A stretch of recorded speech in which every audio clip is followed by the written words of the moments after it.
right, Wake Forest and Virginia Tech. We've got Virginia Tech 1.5 point home favorites, 49 being the total in this game. Look, Virginia Tech, I applaud the fact that they didn't roll over. It started as badly as it could have started against Florida State last week. They didn't roll over. They didn't quit. Played hard. They're obviously outmanned significantly by Florida State. But now they've covered 2 in a row. They beat Pittsburgh handily at home, 38-21. 39-17 against Florida State. We knew their defense would struggle. But I got to admit, I just hope the head coach commits to him, because I don't want to see Grant Wells, even when he's healthy, play another game for this team. All right. He's just not that good. He's never been that good.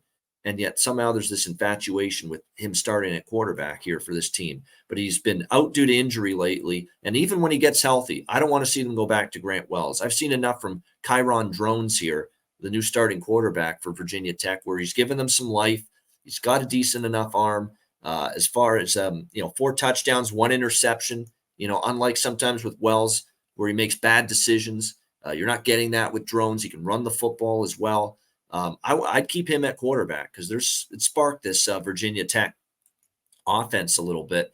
Wake Forest, they had that very bad game against Georgia Tech. They lost by 14 points as 3.5 point favorites.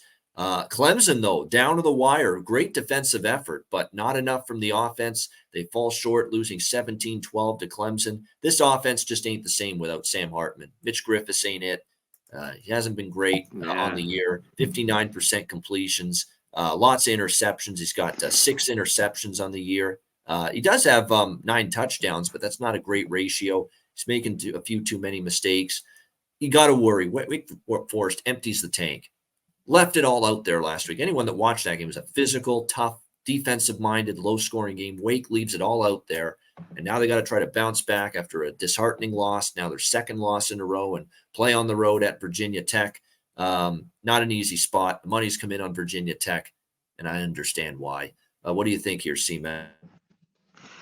This is not a game that I really want to be involved with, but you mentioned leave Drones in there at quarterback. He's just keep him there unless he makes a ton of mistakes. I thought Wake, kind of their defense last week was bend but don't break against Clemson. They move the ball, but their defense has been pretty good this year. They haven't been awful, but Griffiths he couldn't do anything. I think he threw for 125. They just weren't able to score. They're going to need to score here, but not one I'd love. I kind of lean under. But here at 49, 48.5, I don't love it. I'm off.